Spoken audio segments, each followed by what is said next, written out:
Yang pertama, teman-teman sekalian, doa itu adalah harapan terindah yang kita mohonkan kepada Allah dari satu keinginan yang diharapkan terwujud.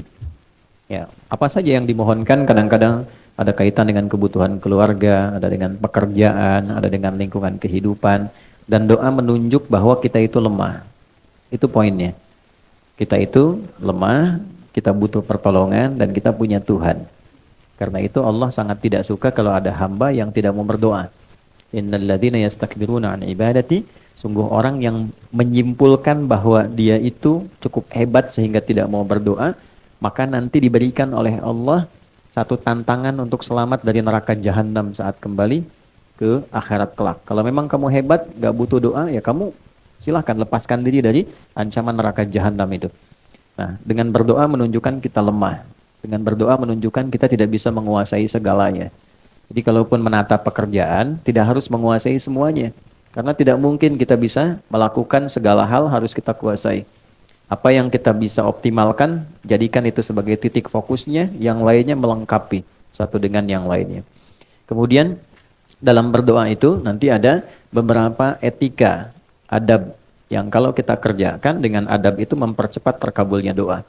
Sama kayak anak minta ke orang tua, dengan adab kan lebih cepat diberikan dibandingkan dengan sekedar meminta tanpa adab. Yang ada malah orang tua bisa merespon dengan respon yang tidak diharapkan. Maka yang pertama, adab itu ada yang terkait waktu, kedua ada yang terkait tempat, ketiga ada yang terkait dengan keadaan. Misal, terkait dengan waktu, doa yang dipanjatkan di pertengahan malam itu berbeda waktunya dengan yang dipanjatkan dalam keadaan siang. Nah, kehusyuannya pun akan lain. Jadi kalau teman-teman buka Quran surah ke-73 Al-Muzammil di ayat yang ke-6. Ya, apalagi ini dipanjatkan dalam keadaan tahajud misalnya. Itu sentuhan ke hatinya lain. Inna nasyi'atal laili hiya asyaddu wata'aw wa aqwamu qila. Sungguh bangun malam itu supaya kita bisa bermunajat, itu keheningan malam bisa mengantarkan kehusyuan pada permohonan kita sehingga menyentuh kepada jiwa. Karena gangguannya nggak banyak. Makanya tahajud itu kenapa utama walaupun sholat sunnah? Karena memang malam ini kita bisa melepaskan dari kepenatan dunia, menghilangkan dari berbagai macam perhatian yang memungkinkan kita tidak khusyuk dalam ibadah. Kalau siang kan yang lihat banyak, ya kan? Ya, kalau ke masjid lagi sendirian khusyuk, begitu banyak orang makin meningkat, gitu kan? Nah, kalau malam siapa yang mau perhatikan? Riaknya tipis, ya. Kemudian sum'ah pengen didengar orang juga tipis karena nggak semua orang bangun.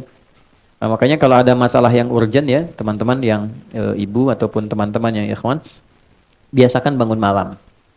Minta sama Allah. Ya, waktu yang paling enak itu kalau sekarang subuh misalnya jam 4.44 lah ya, kurang lebih gitu ya. 4.44. Misal Anda bisa bangun dari setengah 4, jam 4 gitu. Nah, 4 ke setengah 5 itu namanya waktu sahar. Waktu sahar itu waktu paling bagus-bagusnya untuk istighfar dan berdoa. Ya, di situ ada petunjuknya di Quran surah ke-51 ayat ke-18. Wabil ashari hum yastaghfirun. Ada kebiasaan satu keluarga itu orang-orang yang menghidupkan waktu akhir malam menjelang subuh dengan istighfar, mengoreksi diri. Bisa dilakukan dengan keluarga kompak. Ya, misalnya habis tahajud, walaupun tidak harus panjang-panjang, tidak harus banyak rakaatnya. Misal cukup 2 rakaat, setelah itu witirnya 1 rakaat misalnya. Jangan paksakan yang tinggi-tinggi dulu sampai Al-Baqarah rakaat pertama misalnya kan. Baik, atau seterusnya. Cukup misalnya pertama Al-Falaq, rakaat kedua An-Nas, nanti witirnya Al-Ikhlas. Ya, itu untuk memulai. Nanti kalau sudah rasanya makin enak, tingkat lagi 4 rakaat, suratnya tambah. Nah, poinnya adalah kadang-kadang suka lupa habis tahajud selesai begitu saja. Tidak. Sunnah yang kedua istighfar. Nah, Astaghfirullahaladzim kan? Astaghfirullahaladzim. Itu yang paling pendek. Astaghfirullahaladzim alladzi la ilaha illa huwal hayyul qayyum wa atubu ilaih. Itu agak panjang. Tapi kalau mau detil dengan fikih Qur'annya, mulai dari suami. Ya kan? Minta maaf sama istri. Sayang, aku mohon maaf kalau selama ini belum jadi suami yang baik. Kadang tidak mengerti keadaan kamu. Kadang aku memaksakan yang bukan di luar kemampuanmu. Aku minta maaf kalau saatnya mesti kembali kepada Allah ternyata belum baik di hadapan Allah. Terus istighfar. Astagfirullah, ya Allah ampuni saya. ampuni saya. Respon sama istri, bang aku juga mohon maaf selama ini belum jadi istri yang baik, sering ngeluh sama kamu, kadang-kadang tidak jujur. Dia minta, ya Allah ampuni kami. Nah itu saat bersama-sama, ya Allah ampuni kami, itu rasanya lain ke hati.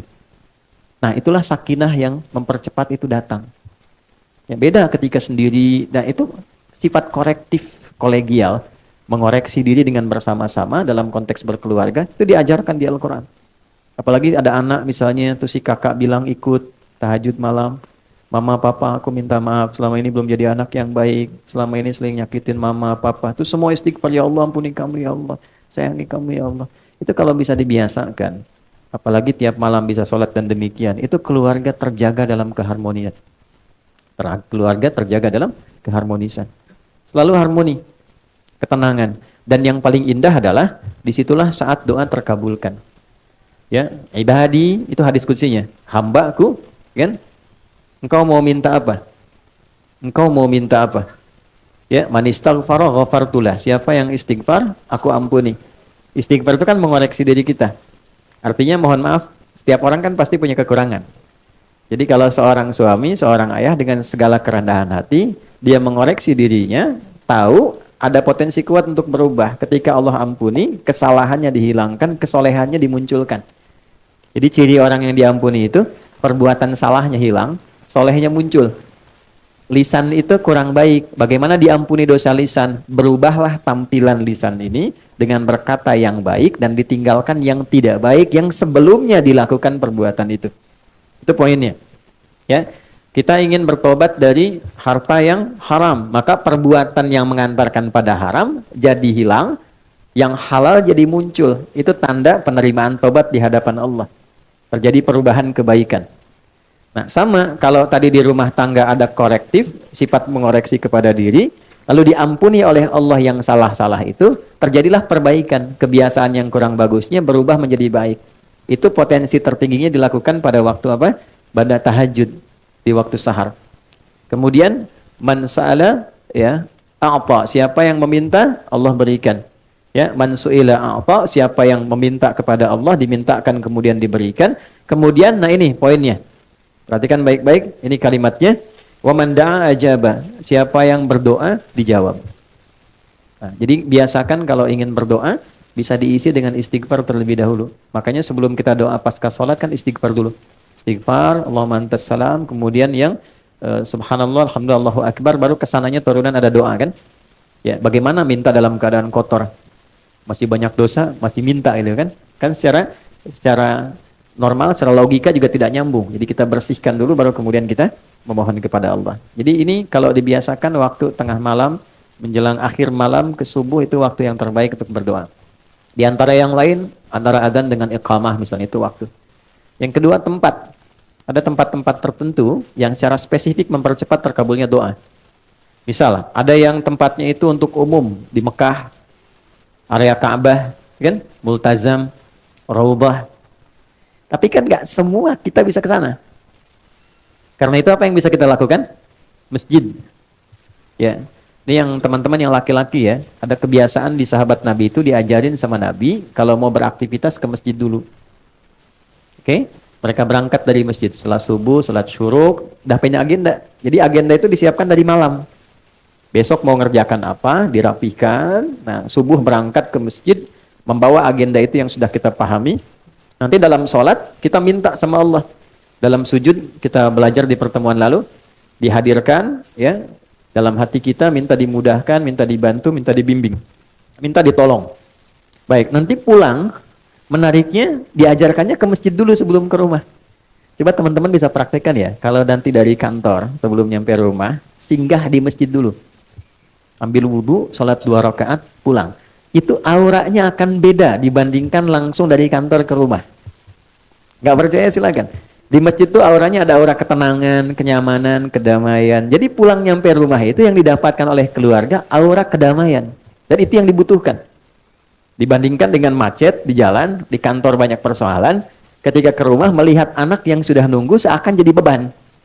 Jadi masalah. Ya kan? Pusingnya dibawa ke rumah kan? Beda dengan Anda sholat 2 rakaat, Setelah itu berdoa, ya Allah, aku sudah berikhtiar seperti apa yang telah Engkau perintahkan. Sekarang aku bertawakal hasilnya dari apa yang telah Engkau janjikan. Pulang ke rumah, ketemu anak, semuanya senang.